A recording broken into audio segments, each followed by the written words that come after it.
for gold and minerals, only to awaken a terrifying monster that now threatens your family and your people. With nowhere to hide, what would you do? The story begins with a father and daughter hiking up the Troll Peaks. After reaching the top, the father, Tobias, shares a tale with his daughter, Nora, one passed down through folklore. He tells her that the massive mountain ahead isn't just rock, but the remains of ancient, fossilized trolls. Nora dismisses it at first, thinking it's just another made-up story. But as sunlight hits the mountainside, she notices the shapes of troll faces carved into the stone, leaving her stunned. Waves crash against the rocky coastline as a team of archaeologists digs tirelessly into the earth, their tools clinking against stone and bone. Among them is Nora, no longer the curious little girl from the mountains, but now a determined professor of paleontology. Tension hangs in the air. One of her team members pulls her aside, delivering the bad news: the university is pulling their funding. Too many empty digs. Too few results. But Nora's resolve doesn't waver. She grips her tools and returns to the site with renewed focus. Then, clang! Her hand freezes. She brushes away the dirt, and reveals a set of dinosaur bones buried in the earth. Cheers erupt. Relief and triumph wash over the team. In that moment, Nora proves them wrong, and her journey is only just beginning. Meanwhile, deep within the rugged expanse of Troll Peak Mountain, heavy machinery roars as a group of miners drills into ancient stone, carving a path for a new subway tunnel. Sparks fly and dust fills the air, progress in motion. But just beyond the blast zone, a line of protesters has gathered, their signs raised high, voices echoing through the valley. They plead for the mountain's preservation, warning that this project will scar one of Norway's last untouched wonders. But the crew doesn't flinch. One of the lead engineers steps forward, signaling to ignite the charges. A deafening boom shakes the earth as powerful dynamite detonates, sending shockwaves through the rock. The mountain groans. Dust clouds rise into the sky like a warning. The message is clear: they won't be stopped. As the dust settles, the miners move cautiously into the newly blasted tunnel, their headlamps piercing the darkness. But then, a low, guttural rumble shakes the ground. The walls tremble. In a split second, the mountain roars to life. The tunnel collapses in a violent burst of rock and debris, burying the crew in an instant. Silence falls, but only for a moment. Miles away, the Norwegian military picks up seismic activity unlike anything they've seen. Within minutes, fighter jets are dispatched, soaring over the jagged ridges of Troll Peaks. As the aircraft sweep past the mountain, they spotted a gaping hole torn into the rock face, like something ancient had broken free. Alarms blare. The general wastes no time and contacts the Prime Minister directly. It's not just the mountain, he warns. We've found massive footprints, inhuman in size. Something has awakened, and it's on the move. Faced with a mystery too great to ignore, the Norwegian government springs into action. With a mountain shattered and colossal footprints etched into the earth, they realize they need more than firepower, they need answers. A special task force is formed, and the call goes out to the nation's top scientists and experts in ancient life. Among those summoned is Nora. At that moment, she's still riding high, celebrating her team's breakthrough discovery of dinosaur fossils, laughter and cheers filling the air around the dig site. But the celebration is cut short when military helicopters descend on the shoreline. An officer steps out, eyes locked on Nora. "We need you," he says. "Something has awakened, and we think you might know what it is." Without delay, the military escorts Nora into a waiting helicopter, blades slicing through the wind as it lifts off from the coastline and heads straight for the capital. The urgency is clear: this is no routine assignment. Upon arrival, Nora is led through government corridors under armed escort, until she's met by Andreas, the Prime Minister's top advisor. His expression is tense, his pace brisk. "There's no time to waste," he says, guiding her into a secure, dimly lit conference room. Inside, a group of stern-faced generals, top scientists, and intelligence officials sit around a long table, maps and satellite images spread before them. All eyes turn to Nora. As a leading paleontologist, Her insight could be the key to understanding what they're truly dealing with. She takes a seat, the weight of the moment settling in. As the meeting begins, Nora listens carefully while the experts present their theories. Some blame seismic shifts, others suggest underground gas eruptions. But as Nora examines the satellite images, her eyes narrow. The patterns aren't random. She leans forward. Those aren't craters, they're footprints. A tense silence fills the room, followed by quiet chuckles. One scientist scoffs, "This isn't a dinosaur dig, Professor. We're dealing with real-world science." Others join in, dismissing her with condescending smiles. "There's no living creature on Earth capable of leaving prints that massive," one remarks. But Nora doesn't back down. Her instincts and the mountain's ancient legend tell her otherwise. Something impossibly large has walked out of Troll Peak, and it's not a myth anymore. Just as the debate grows heated, the doors swing open and an intelligence officer, Sigrid, steps into the room. She places a USB on the console and quietly says, "You'll want to see this." The lights dim.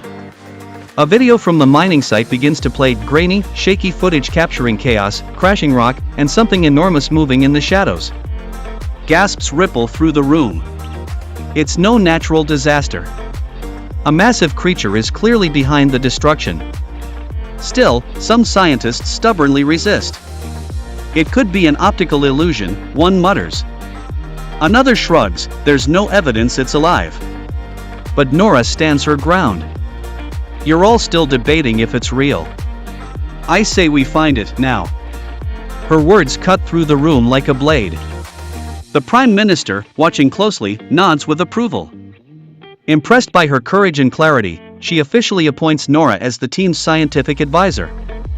Outside the conference room, Andreas pulls Nora aside. "We need to move. A couple just reported something strange in a remote valley.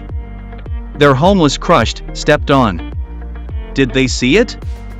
Nora asks. "No," Andreas replies.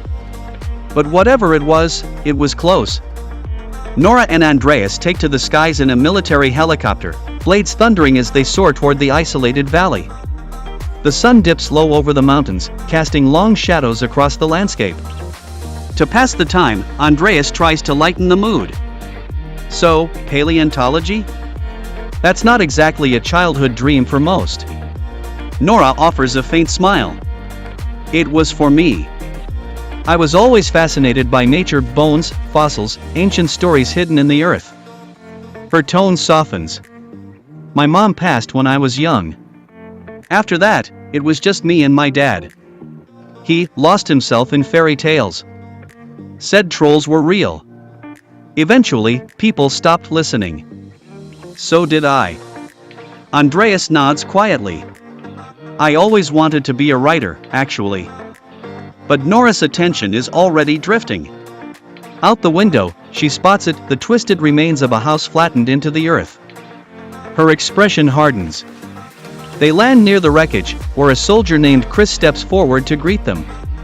"The creature moved through here," he explains. "We tracked the footprints. It suddenly veered south miles from here now." Together, they enter a military tent, where the elderly couple sits wrapped in blankets, eyes wide with fear. Nora leans in gently. The old man's voice trembles. It was like a mountain came to life. We felt the ground shift, like it had a heartbeat." His wife adds softly, "I didn't see it, but I heard it. A howl, low and sad, like it was mourning something." A heavy silence follows. This wasn't just an attack, it was something ancient and alive. After speaking with the shaken couple, Nora, Andreas, and Chris step back outside, the cold wind cutting across the valley. Determined to gather more evidence, Nora kneels beside one of the massive footprints embedded in the earth. She pulls out a UV light, scanning for any biological residue, skin, blood, anything. But all she sees are rocks. Dust. Silence. No organic trace at all. Puzzled, the team boards the helicopter once more and heads south, following the trail. Chris explains as they fly over rugged terrain, the tracks just end. Right in the middle of a rocky outcrop. There's no way a creature that size could just vanish. Nora stares out the window, her thoughts racing. The facts aren't adding up, the scale, the direction, the lack of physical evidence. It doesn't make sense. Unless. She turns to Andreas. Take me to my father. Moments later, the helicopter descends into a remote forest clearing. A lone cabin sits in the middle of nowhere, weathered by time and isolation. As they approach, an old man steps out, wild-eyed and unshaven, pointing a shotgun straight at them. Get off my land, he growls. But Nora stands firm. Dad, it's me. The wild-eyed man is Tobias, Nora's estranged father. His expression softens the moment he recognizes her. Slowly, he lowers his shotgun and steps aside, allowing them into his cluttered, dimly lit cabin. Inside, the air is thick with dust and nostalgia. Maps, old books, and faded newspaper clippings cover the walls, each headline more bizarre than the last: mountain echoes or monster cries? Ancient Norse creatures, myth or reality? Andreas scans the room, eyes drawn to the collage of conspiracy. He's been collecting this for years, he whispers. Tobias launches into a rambling explanation about the articles, but Nora cuts him off, firm and focused. Something came out of the mountain today. I saw the damage. I saw the footprints. But they lead to nothing. She pulls out her device and plays the mining site footage. Tobias watches, his face unreadable. I need a scientific explanation, Nora demands. No fairy tales. No trolls. Just facts. But Tobias rises, his voice growing passionate, almost manic. You're standing in the middle of proof. These are not legends, they're memories our ancestors tried to pass down. The trolls are real. And the government buried the truth decades ago. Nora hesitates. Everything in her life, the training, the science, tells her he's wrong. But the evidence says otherwise. And deep down, a part of her still remembers the stories, the mountain, the faces in the stone. Tobias grabs his old coat. Take me with you. If you want to find the truth, you'll need someone who knows the old world. Nora takes a breath and nods reluctantly. All right, Dad. Let's go. With Tobias now part of the team, the helicopter returns to the end of the trail where the massive footprints mysteriously vanished. The group disembarks, stepping into the rugged, silent terrain. Tobias immediately begins scanning the rocky landscape with an almost childlike eagerness. Something's not right, he mutters, pulling out an old, worn map. The terrain, it's different. It's shifted. Nora stands beside him, skeptical but watching. Tobias turns to her with a half-smile. You used to see the magic in things. You believed in stories, in wonder. Nora sighs. I grew up. Before Tobias can reply, something shifts in the silence. They both freeze. A glint, no, a movement. A massive eye blinks open within the jagged rock just a few feet away. Realization strikes like lightning. The entire rock formation they're standing on isn't part of the mountain, it is the troll. Run! Tobias shouts. The ground shakes as the colossal creature rises slowly from its slumber, dust and stone sliding off its moss-covered back. The team scrambles toward the chopper as the troll releases a thunderous, echoing growl that rattles the valley. They lift off just in time, engines screaming. From above, they capture every second of the troll's towering form as it begins to move. Back at headquarters, the footage is transmitted directly to military command. The room falls into stunned silence as the Prime Minister and her cabinet watch the impossible come to life on screen. The myth is real. The threat is real. And it's awake. Following the encounter, Nora, Tobias, Andreas, and Chris arrive at a nearby military base. Inside a high-security operations room, they connect with the Prime Minister and her cabinet via encrypted video call. The room is tense, all eyes fixed on the grainy but undeniable footage of the towering creature. Refusing to entertain the idea, the Prime Minister orders immediate military intervention. Whatever it is, it's headed for populated areas. We stop it now. Back at the base, Nora lashes out at her father. You had to bring up myths again? You're not helping.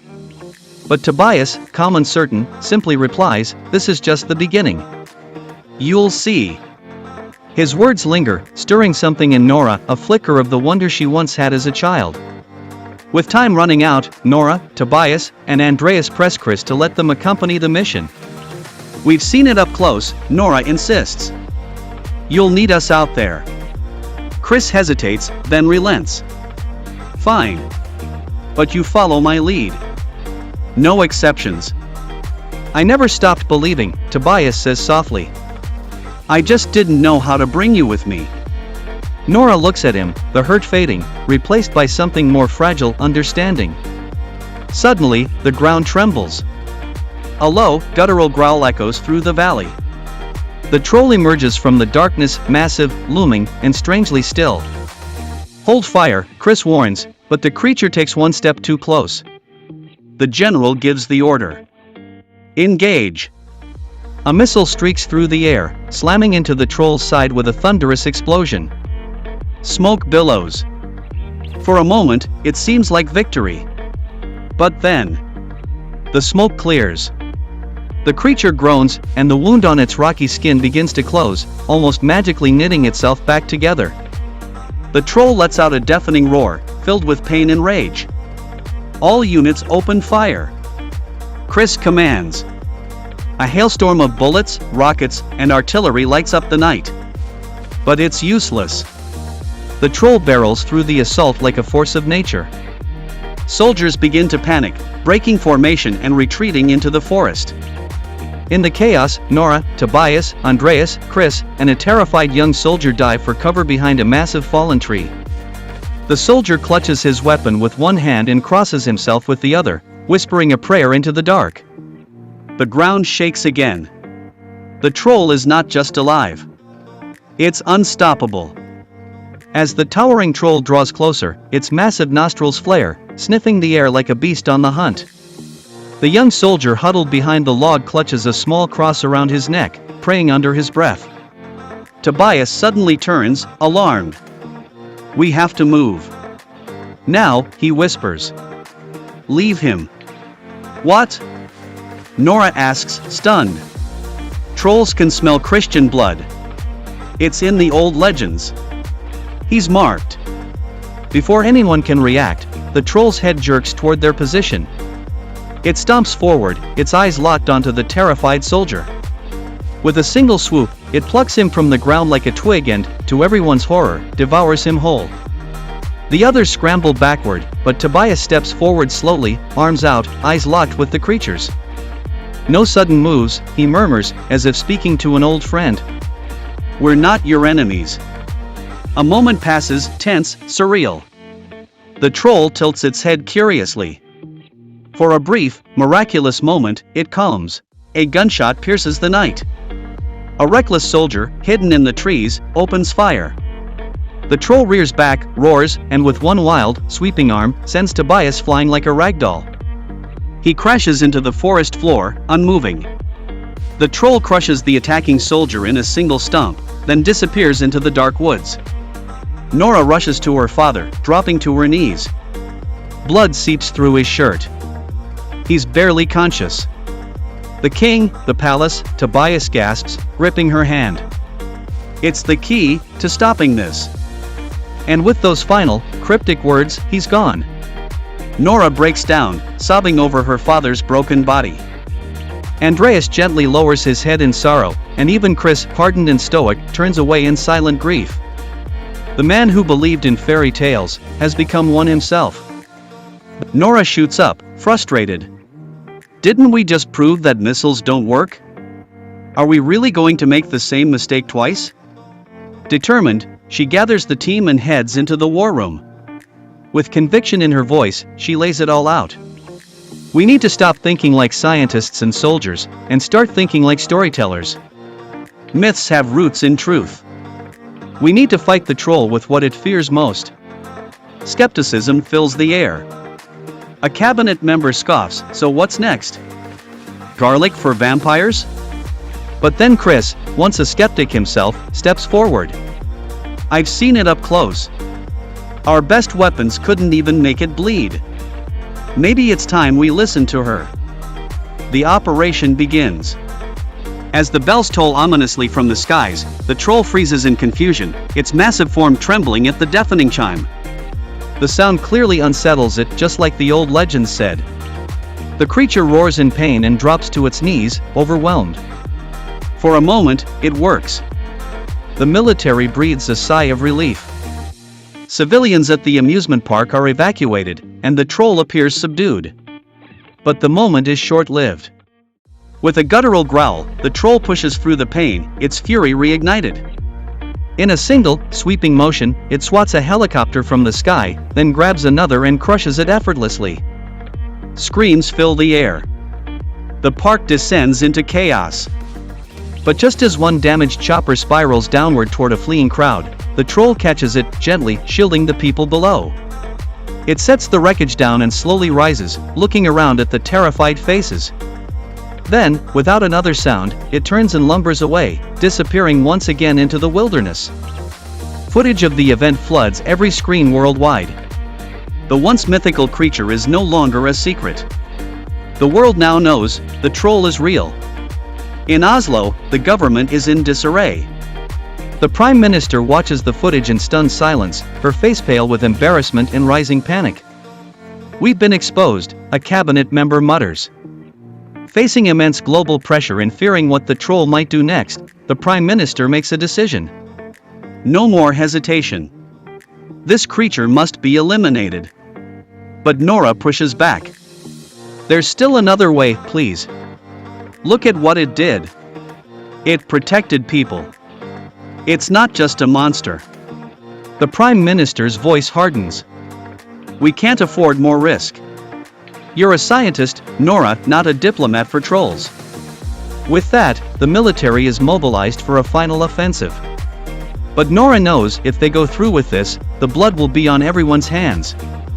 Frustrated and heartbroken, Nora storms out of the government building, her warnings falling on deaf ears. Only Chris and Andreas linger behind, caught between duty and conscience. Inside the war room, the mood shifts from desperate to dangerous. One of the Prime Minister's advisors leans forward, voice cold and clinical. "If we can't stop it, then we level the city. Tactical nuclear strike." The room falls silent. The suggestion hangs like a guillotine. Andreas stands, stunned. "You're talking about wiping out Oslo?"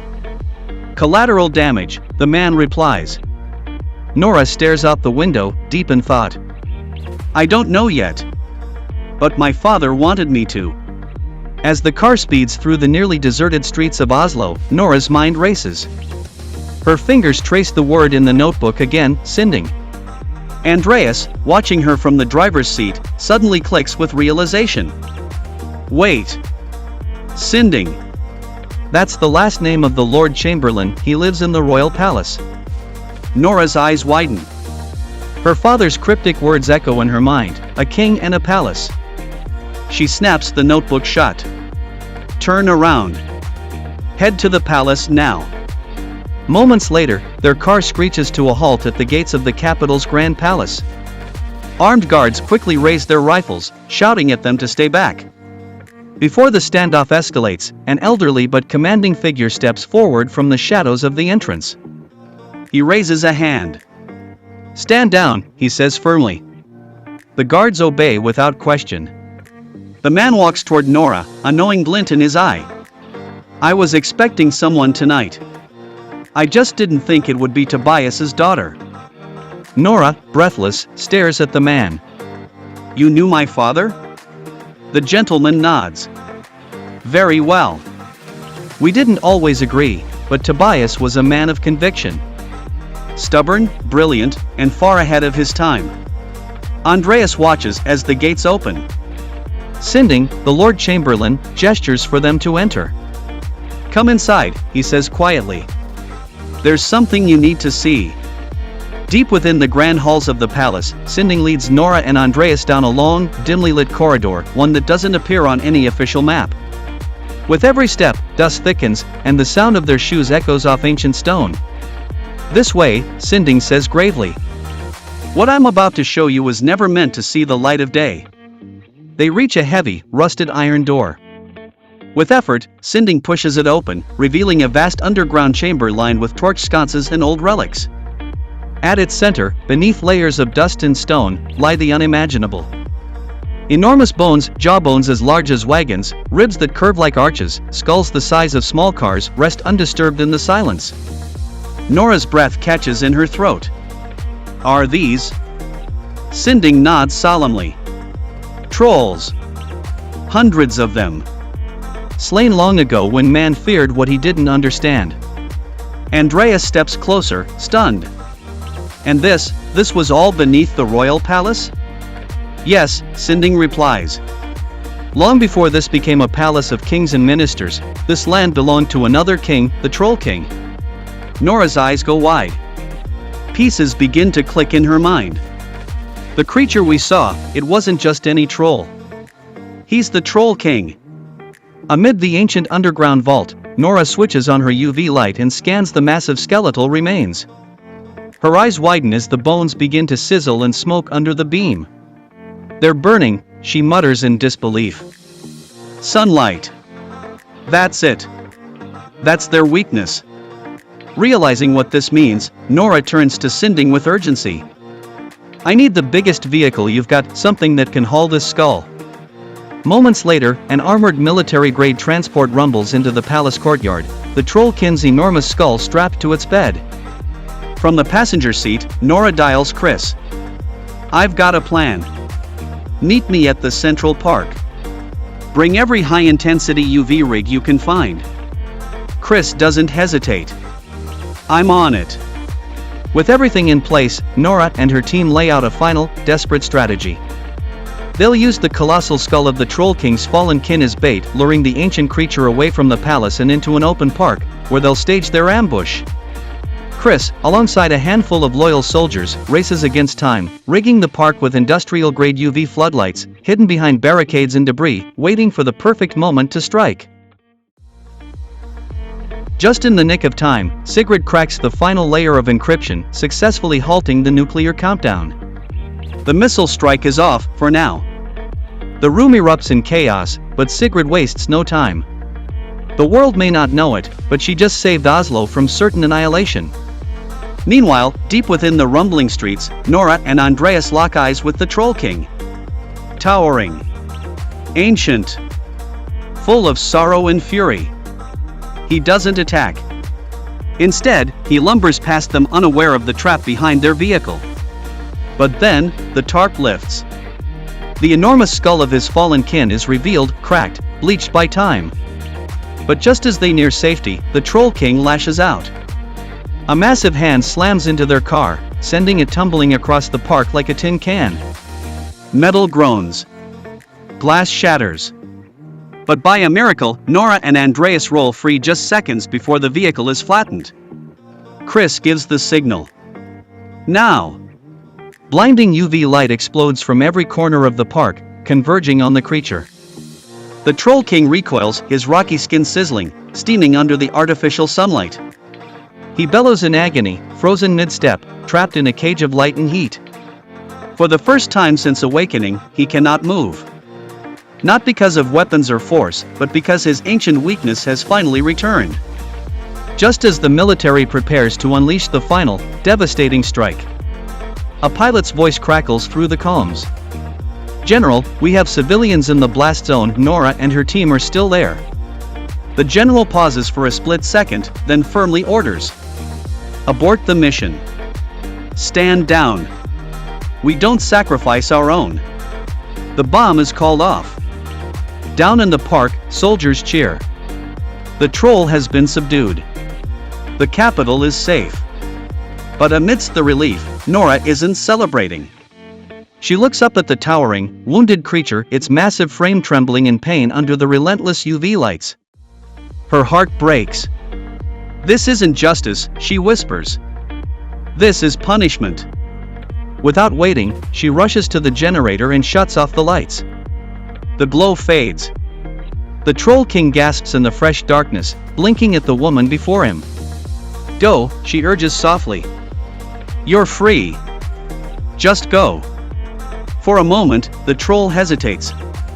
And then, the first light of dawn crests the mountains. The morning sun strikes his skin. Cracks begin to spread across his stony body. A low groan escapes him, a sound of ancient sorrow, as his body turns to stone, piece by piece. Until all that remains is a massive, silent monument. A boulder where a king once stood. As the dust settles over the capital, Andreas gazes at the stone remains of the Troll King, his mind still racing with questions. Do you think there could be more of them out there? He asks, his voice low and uncertain. Nora doesn't answer right away. Instead, she looks up at the mountains in the distance, the wild, untamed world where legends might still sleep. Then, slowly, she smiles. A knowing, adventurous smile. As if the story is far from over. Back there. Deep within the dark cavern where the Troll King once emerged. A low rumble echoes through the earth. Loose stones tumble down ancient walls. A shadow moves in the dark. And then, a thunderous roar shatters the silence. The legend isn't over. And that's where our recap ends. What did you think of the movie? Do you believe legends like this could ever be real? Let us know your thoughts in the comments, we'd love to hear from you.